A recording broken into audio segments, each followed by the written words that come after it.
Welcome, Georgie.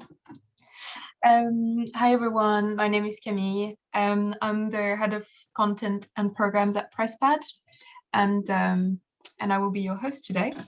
We are welcoming Katie Ridley to talk about imposter syndrome, and we have a few things to talk about before we get into the interesting part.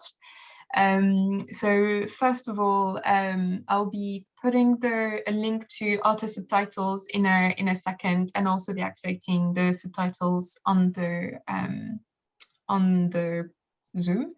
So you've got the transcript and you've got the subtitles, whichever you prefer to follow it. If you should you need to use them, I'll be live tweeting using PressPad Remote, the hashtag. We're live on Facebook, as I just said. So if you want to share that link around, please feel free. It'll be on Twitter. And we'll be doing a few rounds of questions at the end, in the last 20 to 15 minutes. So you can just send them on to me right away, either in private message on Zoom, or you can send them on to everyone. But we won't look at them until the end. But until then, let me introduce you to Katie, who has very, very kindly agreed to join us today. Also recovering from the dreaded C COVID. So thank you so much, Katie. Thank you. So Katie is a journalist at ITV Anglia, and she has previously worked at the Hunts Post, Southwest News, is that SW? Yeah, SWNS, Southwest News Service. It's like a national newspaper agency. And you're a presenter on the What's Next podcast. Yeah. In May, Katie, you shared a tweet about your first report for ITV Anglia, which we absolutely loved, and how you never thought you'd be as successful in journalism, which actually prompted this whole idea around the masterclass you're going to be hearing about today, and how to beat your imposter syndrome. So this is what we'll focus on today. And I will hand over to you. Thank you so much for having me. I suppose I'll just start off kind of what we're going to cover, and hopefully somebody can take something from this. Never in my wildest dreams did I think that I would work at ITV Anglia. I've wanted to work there since I was 13 years old. I can go into this in a bit more, but basically it's my dream job, and I've spent most of my time basically pestering them to give me a job. So if anyone understands what it's like to feel like an imposter, it's me. I go to work every day and still feel like someone's going to catch me out. So I just want to kind of speak a bit about how that feels, and I know that quite a lot of other people have felt that way too. So hopefully this will be helpful to you guys.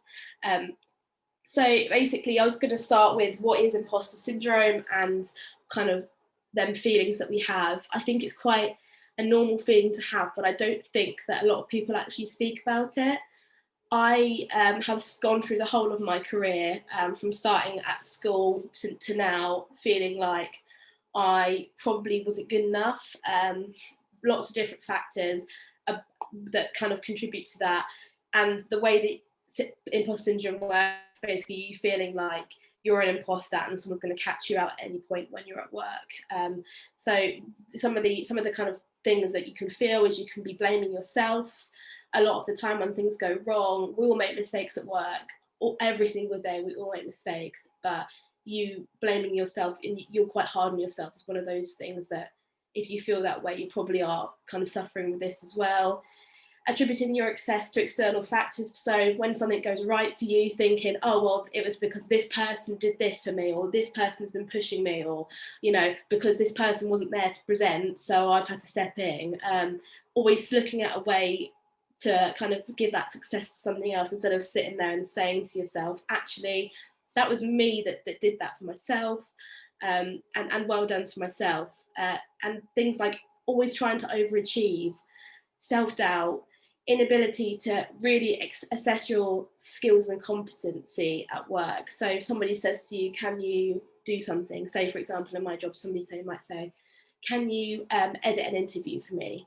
And I would sit there and say, oh, I don't know if I'm good enough to do that. Of course I'm good enough to do that. I've been a journalist for the past 4 years, but that initial reaction is something that we probably all feel. Fear that you won't live up to your expectations, sabotaging your own success, which sounds silly, but you know, when someone gives you an opportunity, feeling like you can't do it and trying to back out of it is something that I relate to quite a lot. I will be given an opportunity and be really excited about it, and then I will sit there and tell myself 10 reasons why maybe I shouldn't be doing it. Feeling disappointed and overthinking things a lot of the time.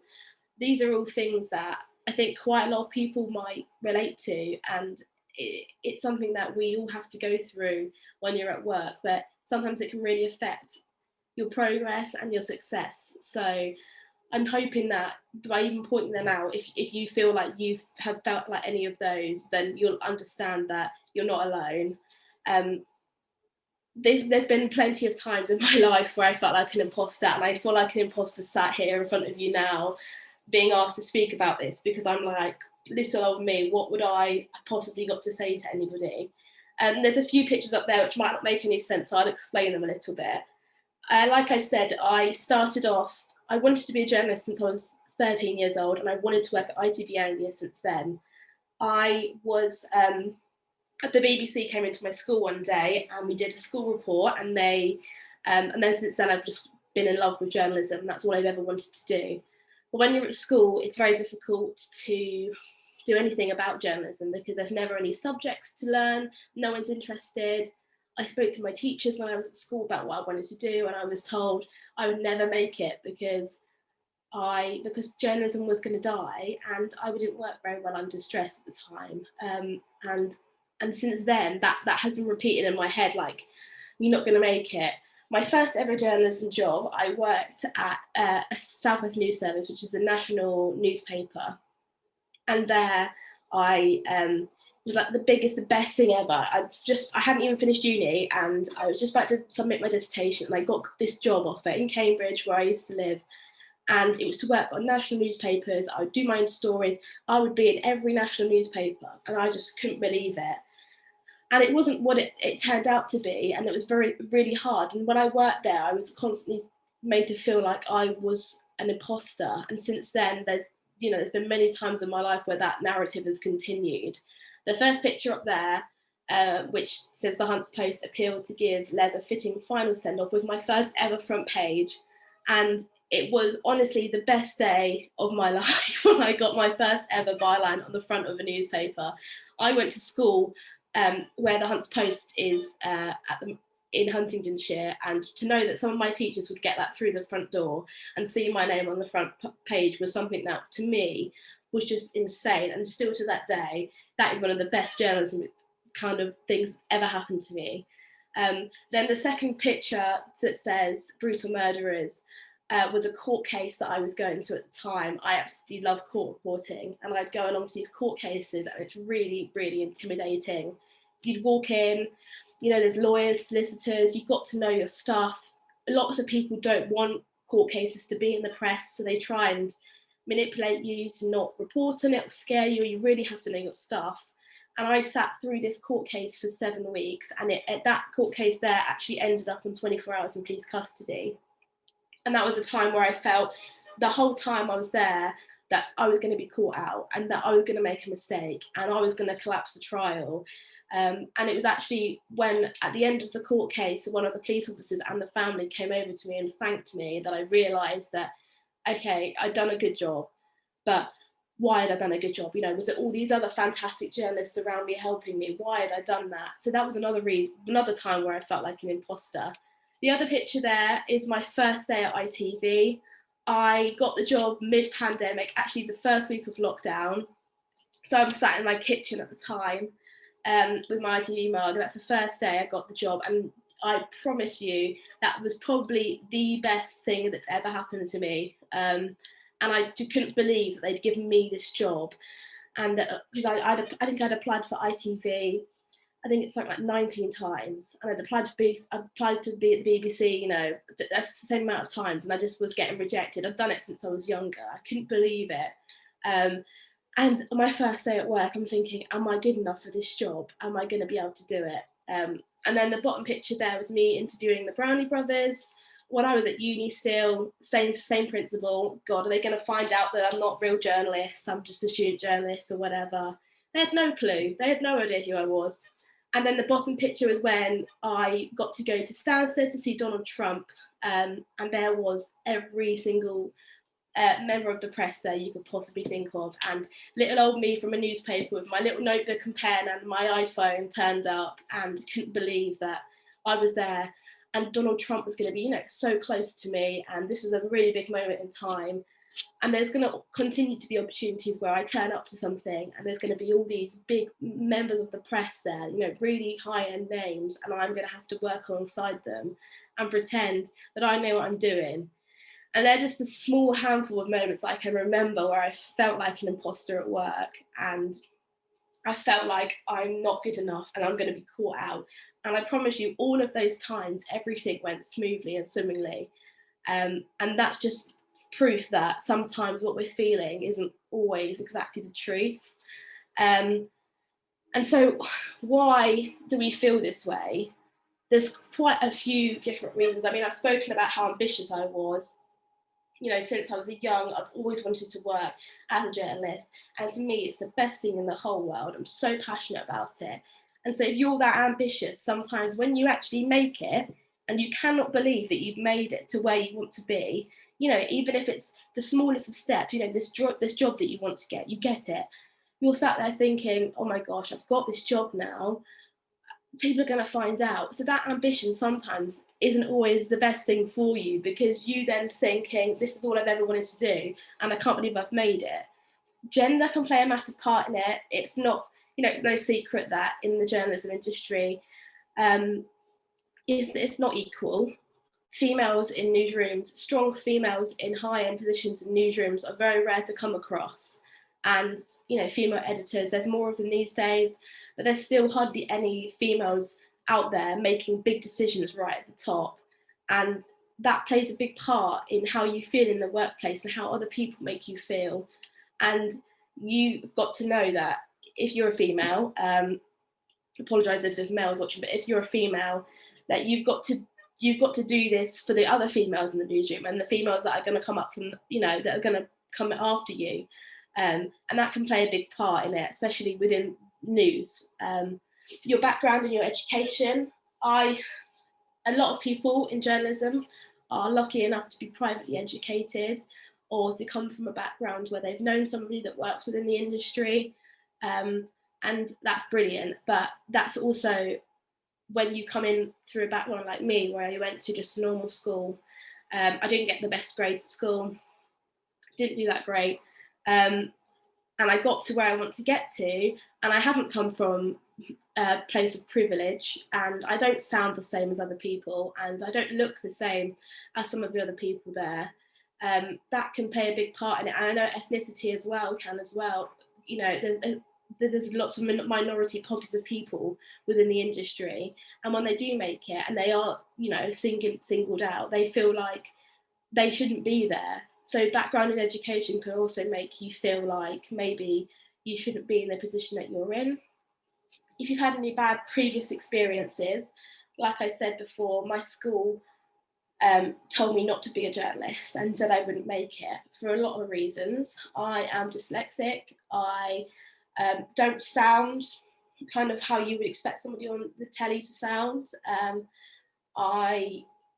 I've had bad experiences with other journalists, with editors or whatever in the past, and they can make it. People don't realise what they're saying can sometimes make a less stamp on you, and sometimes it can really impact you. And so you might have had 100 people tell you you're doing brilliantly at work, but all you can remember is that one time someone said to you that you spelt something wrong or you're stupid or whatever, and that can replay. So that's another thing that can make us feel this way. Sorry, let's get a drink. And then finally, mental health. We spoke earlier about the podcast that I present, and that's about mental health. And if you struggle with anxiety, especially, I struggle with anxiety and I have done since I was 13. you can sometimes feel like that can play a big part into feeling like you're not good enough and shying away from opportunities because you think that you're not good enough to do them. And that can play a big part in it, as well as other mental health issues. So I think there's probably other issues, but they're probably the main ones I can think of that affect people into feeling like they're not worth their job or they're going to be caught out. This diagram I really like. It basically just shows that no matter what you're doing or where you are, you know, this one mistake you might have made at work, that you, when you're lying in bed at night, you go round and round in your head. I don't think anyone else is thinking about it. I was thinking about it earlier, the amount of mistakes and, you know, run-ins you have with people at work, or, you know, things that go wrong. We just move on. And this kind of shows that people have forgotten about it. Nobody even noticed. And that sometimes in your head it can play out much worse than what actually happened. So changing the way that we think is really important. I was saying earlier that not always, your thoughts aren't always facts, and that is true. So I've got on the side with the blue background is some thoughts that I feel like all the time, and that I'm sure lots of other people in the industry feel like as well. You know, was I just lucky? Did I just get a break? Am I worthy? Are they going to find out I'm rubbish? I'm never going to be able to do this. I'm a fraud. I don't deserve this credit. And then looking at the other side of it and changing them thoughts into, well, I've worked hard to get here. You know, I've gone through all that bad stuff, and I've, you know, it's been hard, but I've got here and I've worked hard. I'm not going to give up just because I've not got to where I want to be just yet. I'm going to continue. I've earned this. I've worked really hard and I've earned this. I've come so far. Looking back and seeing how far you've come is something that is a really nice thing to do. And if you can do it, look back at where you wanted to be. And, you know, I'm a valuable member of the team and I'm just as good as everybody else. You know, I earned my spot here. We all do the same job. We're all as good as each other. That is something that you have to remember. And we all have different skills in the newsroom or wherever you work. And, you know, not everyone's going to be good. For example, not everyone's going to be good at writing and editing and doing this, but we all have different skills, and that's why we work as a team. And I think trying to switch those thoughts around that we hear all the time in our head can sometimes really help to realise that actually, no, I'm going the right way, I'm doing the right thing. I quite like this quote that says, confidence comes from discipline and training. And I think the idea of this quote is that there's not many people you're going to come across that are just naturally so confident with their ability. And lots of people are very confident and in the newsroom or wherever you work. And a lot of the time, the reason they're so confident is probably because they've done that job for the past, I don't know, 10 years. And that's why they're so confident. And, you know, they really know their stuff, or they've really taught themselves to be confident. And I think sometimes we rock up and we expect to know everything. And actually, a lot of people spent a lot of time building up that confidence and building up those skills. So this is me using my skills to my advantage. I know that I probably will always have these feelings and thoughts, and they are irritating. So the things that I can do to change them, I am a journalist at ITV Anglia. I can report on stories, and I can do everything else, find stories, and I can empathise with people that maybe are feeling the same way as me. You know, I can be a podcast producer and a presenter, so I produce and present my podcast. And I write a lot of mental health stuff, and I speak up openly about mental health and well-being and imposter syndrome. And I use all these feelings that I have to my advantage to know that actually that sometimes makes me a better journalist, that I can relate to other people and I can be friendly, and there could be other people coming up after me, and I can maybe give them support and friendship that they might need. So I think it's a really good thing to be able to look at your strengths and trying to use these skills to your advantage.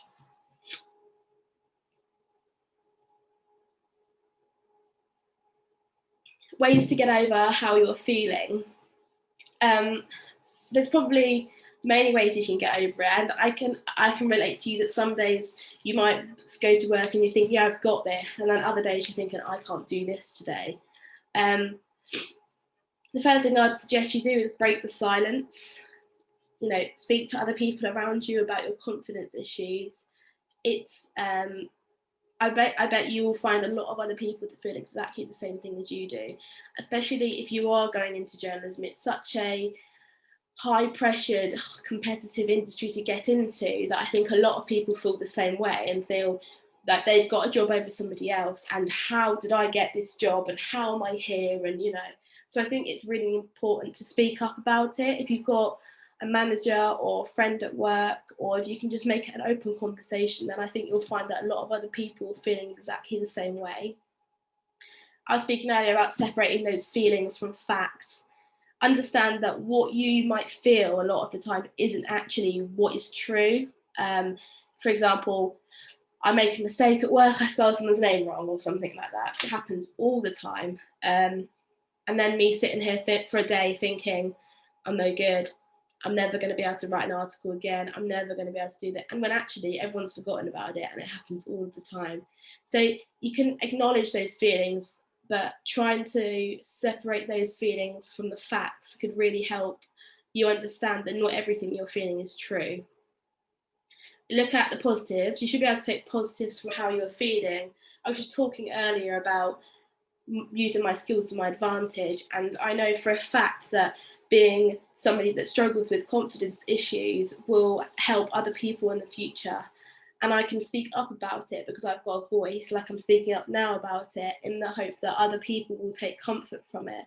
And if you have felt this way, you'd be a good manager, a good editor, a good mentor to somebody else in the future, which is something that, you know, not everyone has. And it's a real skill to be able to empathize and sympathize with somebody else. So if, you know, I would suggest that try not to make out like it's negative. It can be used as a positive.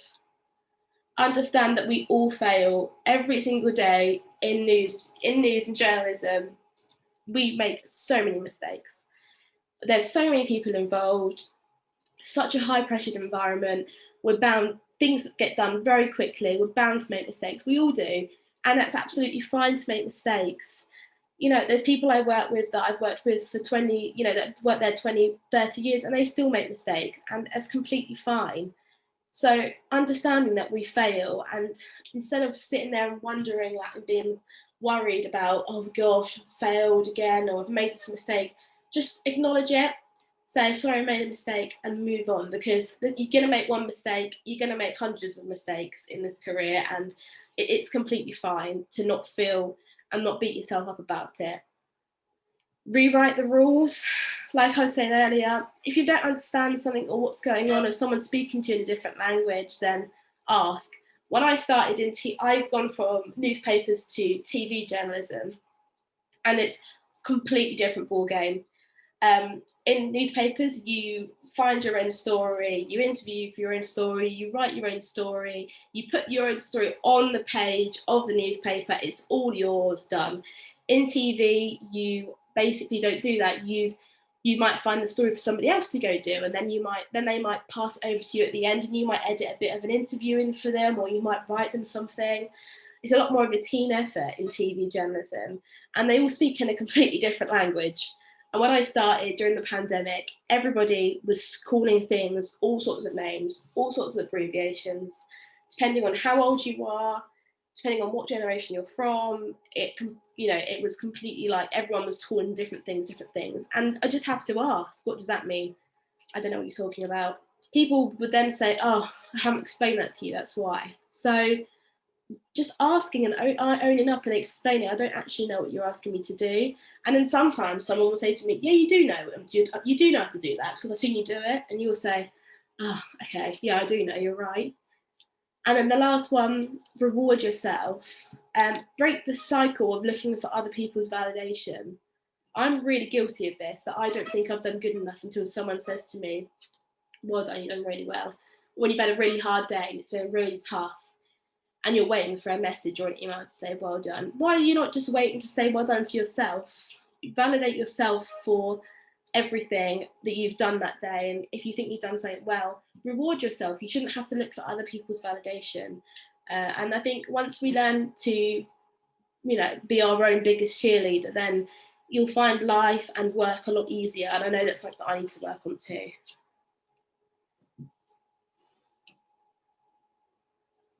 I really like this quote from the Chief Operating Officer of Facebook, basically saying that every time somebody asked her to thank in class, she was worried about embarrassing herself. Every time she took a test, she wasn't sure that she's sure it was gone badly. Every time that she didn't embarrass herself, or she even excelled, she believed that she had fooled herself. And I completely agree. This is something that I remember at school. You do an exam at school, or you do, I don't know, you're at uni, you do exams, and you're constantly thinking, I haven't done very well in that. I've done so badly in that. And then you get your results and you think, oh, that must have been a fluke. How did I do that? And still to this day, like, I've got a first class degree and I still don't understand how I got it. And I think this quote shows that no matter who you are, we always expect the worst of ourselves, and actually we shouldn't. We should expect the best of ourselves, and we should be proud of what we can achieve. So how to get into journalism? I'm not sure if you want to get into journalism or if you want to go on different routes, but these are just some kind of things that tips and tricks I can hopefully offer that will be useful.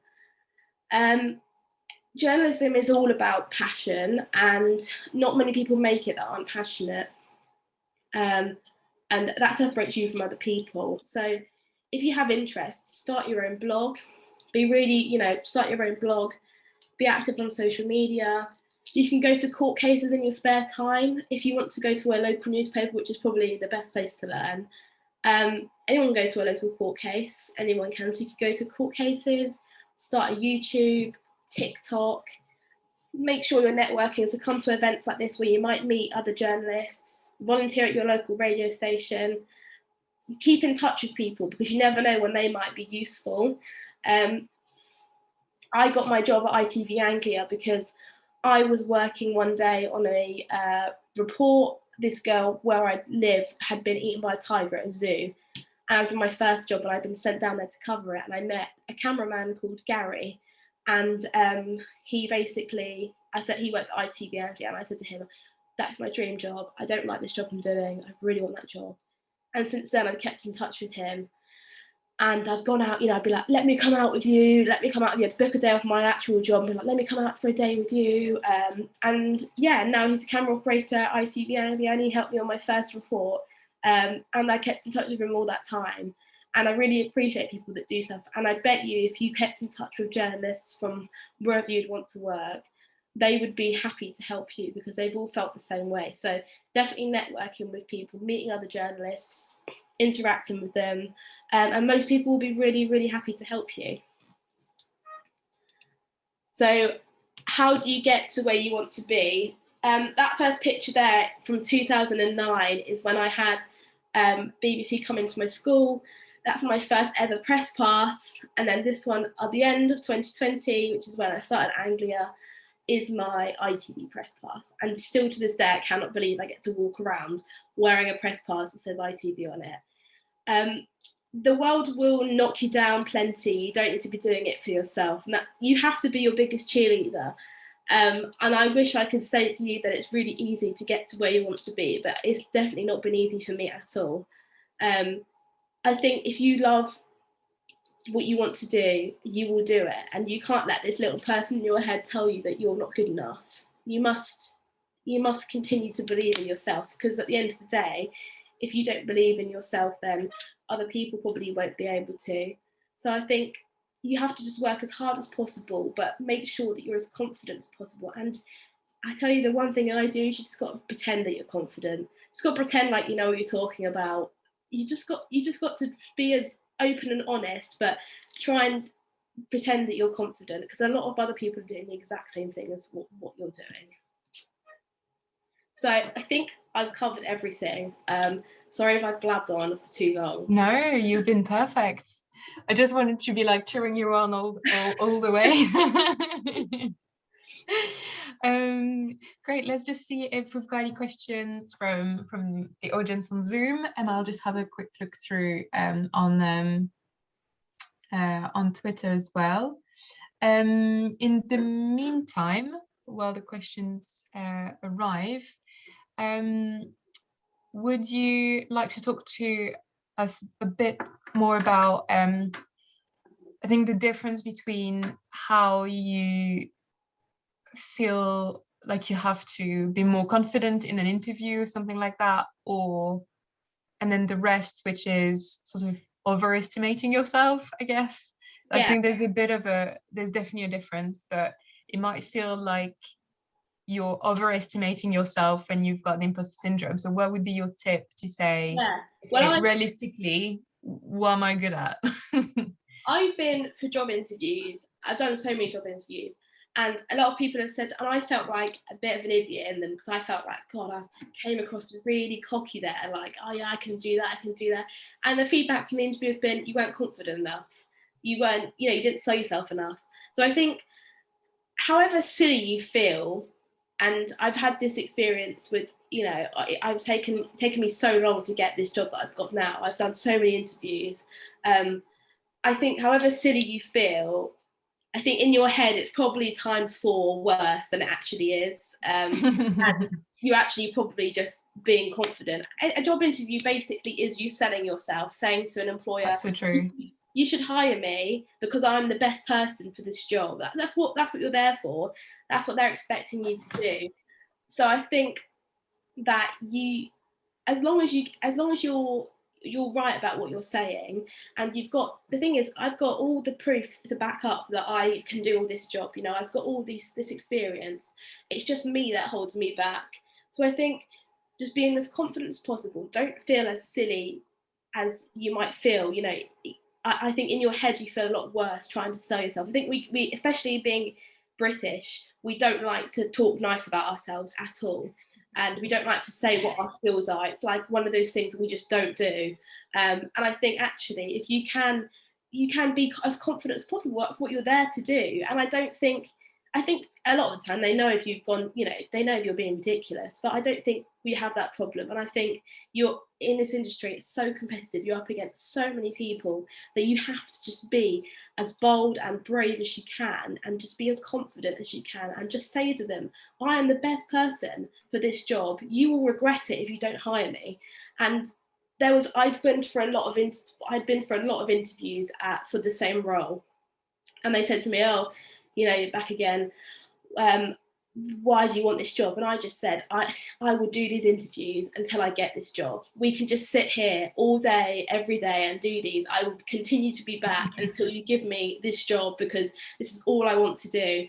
And I felt like a bit of an idiot after that interview, because I was just really going for it and I got the job. So I think sometimes you just think that it sounds silly, but it's really not. You really have to just go for it. Yeah, that's a very good point. I think from experience as well, as long as you, like, I don't know if you know that system called the STAR structure. Yeah. So you basically, it's a bit like how is it called now? Like the SMART objectives, but like it's for achievements. So you structure it so that you can say what you did, how you did it, and then you give like the impact it had. And so if you structure your thoughts like that, you can't undersell yourself, because that will give you a structure. I've personally found that really helpful to know in your head like how that sort of work. And if you desperately want to be, like I said it earlier, you won't be a journalist unless you really want to be one, because it's such a tough job and it's not a nice industry to work in. You have to deal with a lot of horrible people, members of the public, as well as sometimes with old people in the industry or whatever, or people that are so competitive. So not a lot of people make it unless they really want to. So the fact that you're there, you've got this interview, you're passionate about it, will mean that you probably have loads of examples behind you of ways that that you've proven that you can do this job. So just be confident in yourself. Come with those ideas, and come with those receipts and how you've done it, and prove to them that you can do it, and that this is all you've ever wanted to do. And like me, I was just said, I'm just going to keep doing this. This is great practice. I'll just keep doing it until you give me this job. And they did give me the job. I don't know if they'll just fed up with me after a while, but you just you've got to be persistent. Perfect. Thank you, Katie. So we've got a couple of questions. One is, do you think having a support bubble is important if you suffer with imposter syndrome. So I would say probably support system, bubble being COVID, but yeah, support system. Yeah. Would that be helpful? Yeah, I think so. I think what would help me a lot is having other people that feel the same way, and especially within journalism, it's really tough and really cutthroat. That sometimes you feel a bit like, I don't know, I just feel like a bit of a sensitive person just sat there. And I think having a group of people there to support you would be really helpful. Obviously, having people at home that aren't in the industry is really helpful as well, because they can just say to you like, it doesn't matter, you know. There's this thing in TV news that's just basically like, it's just TV. And the next day I always think, if I've made a mistake, we've got, you know, if I make a mistake on the 6 o'clock programme, we've got a programme at 10 o'clock this evening, we've then got G&B the next morning, and then we've got the lunchtime programme, and then we've got, and by then people have forgotten about that one spelling mistake I made, or that, you know, one name that was wrong, or, you know, I think you need, sometimes you need a support bubble at home to separate that, and to be able to say to you, in your head and in your industry, that is all that ever matters. You're just constantly on these adrenaline rush and these deadlines, when actually, when you have somebody that's not in the industry, it's really helpful for them to say, all you did, Katie, was just spell someone's name with a Y instead of an IE, you know, it's really not a big deal. But then also it would be helpful to have a group of people or support network in the industry that maybe works all different roles all over the UK, or people that work at your job that can also say, I feel the same way as you. And then you can say, I think you're brilliant. Why would you ever feel that way? So I think definitely having support there is something that will really help you get through, and to not get in your own head about how many mistakes you've made, or, you know, if your idea was rubbish or whatever. I think there's also something to be said about thinking about how your best friend or your best friends would describe yourself. So 100%. I remember I was unemployed for a while a few years ago, and I could not find one good thing. I was just like in a rut. I couldn't find any things I had done that was literally worth putting on my CV or in an interview. And then they looked at me and were like, "You're joking, right?" And then just listed out things that I had been talking about in the past few months that, you know, you put out there, and it just really boosted my confidence. And I was like, oh yeah, okay, yeah, I have done things that are actually worth talking about and that are worth that were good. And Yeah. that sort of, you just need to have your best friend in your head just It's so telling you these things. it's so, like, we do it all the time, don't we? We look in the mirror and we just point out all the things we don't like about ourselves. And I was saying, it's like this thing about being British where we just can't be nice to each other, and we can't say anything nice about each other because it's just too cringeworthy. And actually, like, you've got all these skills there, you know, if your friends can help point them out, or someone can say, well, you did this, or if you've got a lecturer, maybe a past lecturer that you've worked with, or you've got a past editor that's helped you, or a past, you know, in journalism, you meet all the reporters and journalists you meet, they all switch around. I always see the same people all over the place. You become really good friends, and I've got loads of really good friends within journalism now, and they can really help as well. Say, well, hang on, you did this, do you not remember that really good report you did? And like, stories, I mean, how many stories a day do I work on? I just don't know, and I forget about half of them. So even if every time you do something you think's worth it, having a little notebook and writing down, okay, well, I was really proud of that. Or go back and look, if you're someone that uses social media, look through your social media and see what stories that you shared, and you can be like, oh, I remember I did that, that's really good, add that to the list, and then you can speak about it. But sometimes it's so hard to keep track of these things that we just sit there and think, oh, I've done nothing good for my whole life. I've done Yeah. That's so true. We've got another question asking how to deal with overthinking if a story idea is good enough. Oh my gosh, just honest. Just do it. For example, if you work as a newspaper, you have to, depending on how big the newspaper is, you have to fill, right, you know, between you, maybe 50 stories a week or whatever, or if it's a daily, 50 stories a day, or if it's a TV program like ours, we must go through, I don't know, like 6 packages a day or whatever it is. Nothing is stupid, and I promise you that, because we pitch stories all day, every day, because I was saying to you earlier, we're running out of stories at the moment. There's nothing going on, and any story is good. Like, you might think it's rubbish. As long as you come and say, like, I've got this idea, this is a really good story of this person here, I think we could speak to these people, we could do it this way. As long as you come across confident, then that is just perfect. And I will tell you a story. Everyone knows Captain Tom. We got an email. We were the first people to do Captain. We got an email through saying, you know, doing these laps around the garden or whatever. And loads of people in our planning meeting didn't like it. They didn't want to do it. And we just kept pushing for it and saying, no, it's a really good story. Really good story. No. And then now he's literally had been like he'd been like everything that lockdown was. And I do it all the time. I'll picture had the fireworks after him. Everybody, like, I'll pitch a story now, and we put it in our little system called iNews, and I can see it get deleted out because someone doesn't like it. So I put it back in, and they can see that I put it back in, and then I put it back in. I promise you, you just have to be persistent and confident. I love that. Just because someone tells you it's not a good story does not mean it's not a good story. And there's been times where we've done things that people didn't think were going to be good, and they were brilliant. So just have to be confident, come in there, don't let it knock you down. Don't take it personally. If someone says, no, I don't think that's very good. When I started in TV, it's very different to newspapers. In TV, you need pictures and you need people. And sometimes the strongest story, for example, court cases, we can't have at the top of the programme because there's no pictures with it and there's no interviews, so it makes nothing. And that really struggled about when I started, because like, no, this is the best story we've got. Yeah, but we can't do it because we've got no pictures. It's not the best TV story. Exactly. Yeah. And it's like that. But don't let it push, don't let it get you down. Honestly, the amount of stories we go through in days and weeks, I mean, I can't keep track. And just keep going. And like I said, I just keep adding things in, it keeps getting deleted. And say, for example, if it doesn't go during the week, I might say, well, let's do it at a weekend then when there's not many people on, or let's do it for this. And I guarantee you, stories that I've given that have been told they weren't very good or have been deleted out, I then see 3 or 4 days later in the programme. So don't ever feel like you're being stupid or you've got a silly idea. Don't overthink it. If you think it's a good story, it probably is a good story, for you to even think it's the story. And just come in and be confident and just say, well, I think we could do it this way. I think we could do this, this, and this with it.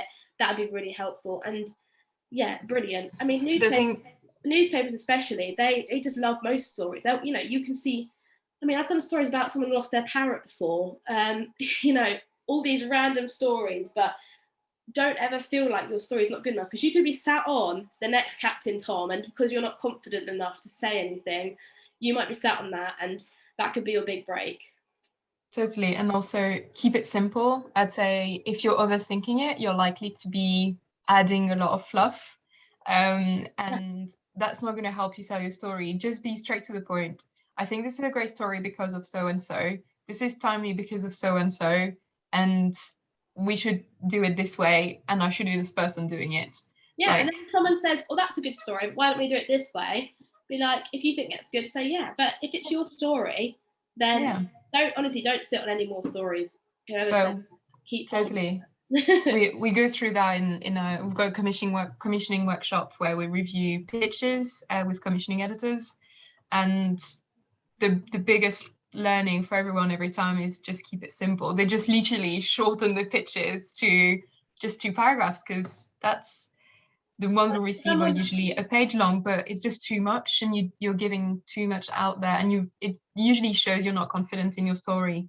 In TV, if it's all there, like if you've got if you said, well, I've got this case study and I've got their name, their number, they've said they're happy to do it, you know, I've got their address, and then there's other case study that lives 5 minutes down the road, and then we can speak to this specialist on Zoom, or we can go to they live down the road. I've got all their details, everyone's up for it.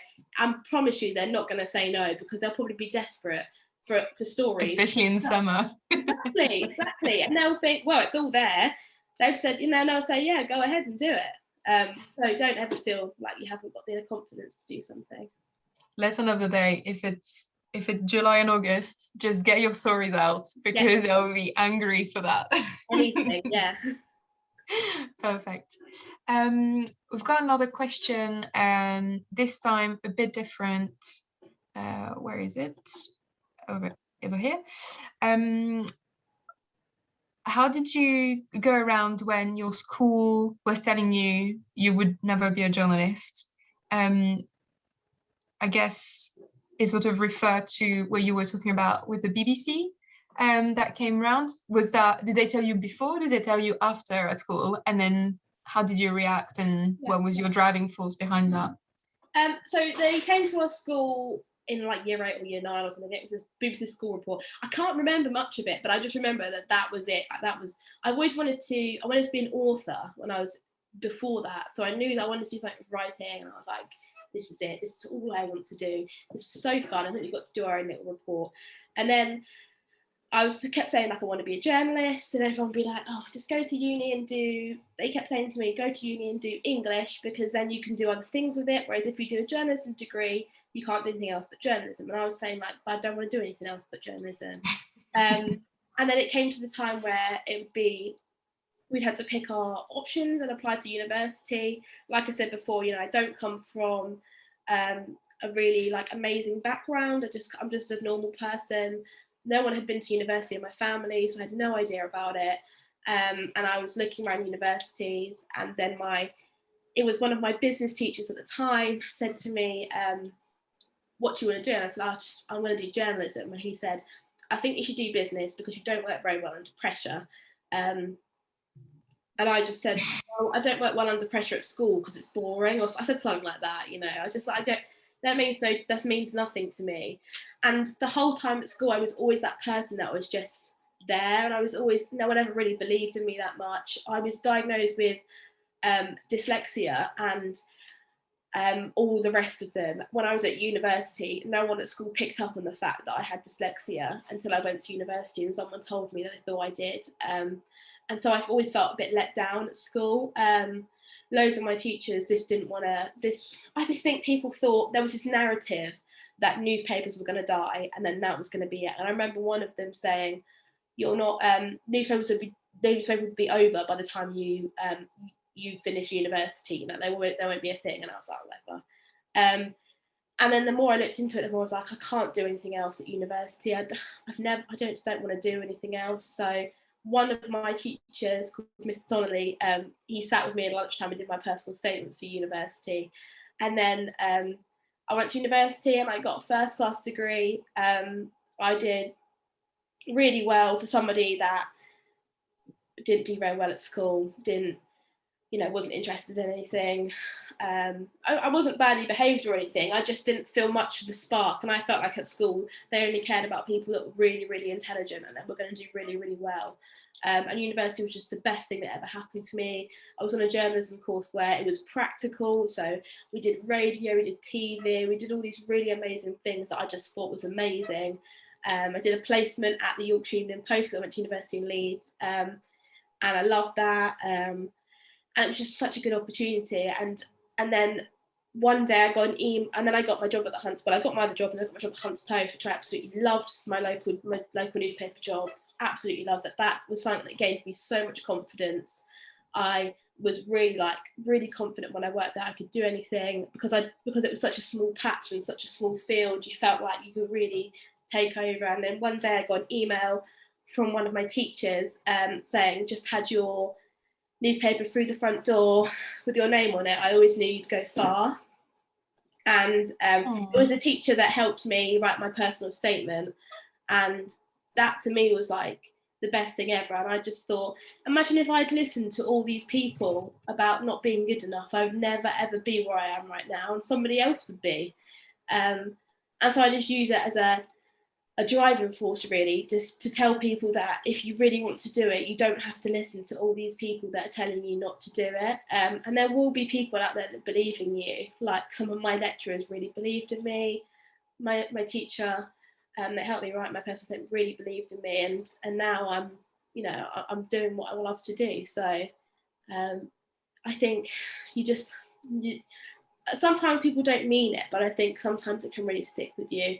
And having my first ever TV report on ITV News was just the creme de la creme. Like that was the best thing that could ever happen.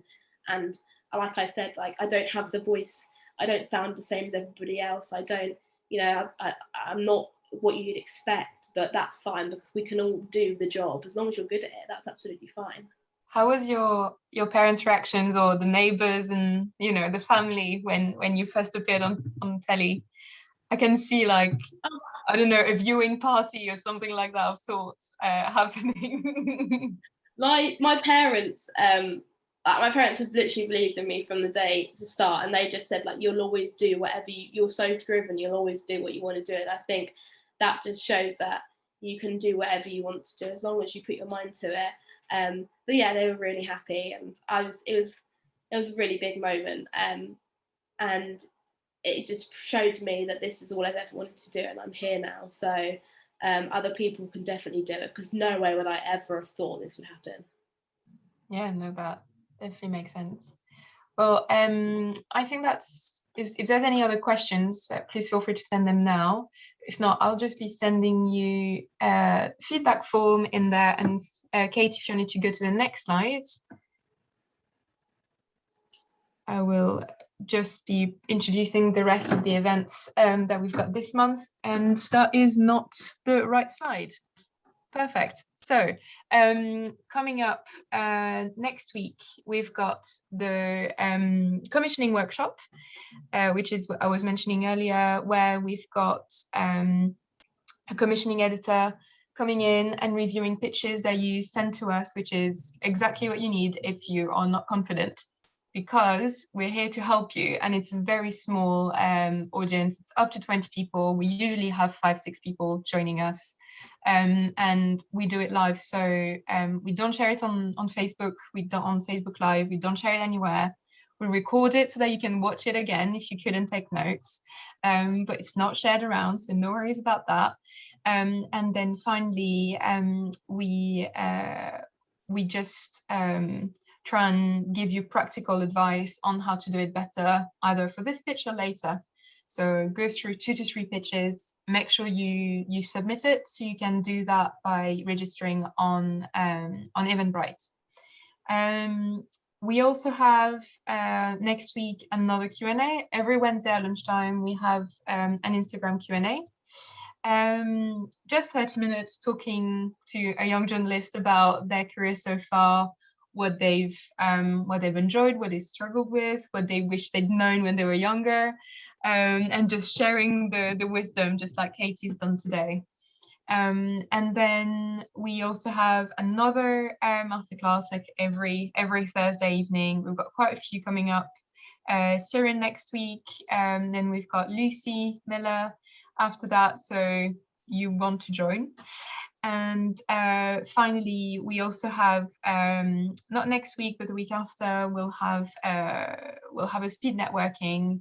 So if you want to meet other like-minded young people who are also wondering how the hell they're going to make it in journalism and want to exchange numbers or just have a little chat and learn about other people's experiences, just feel free to join.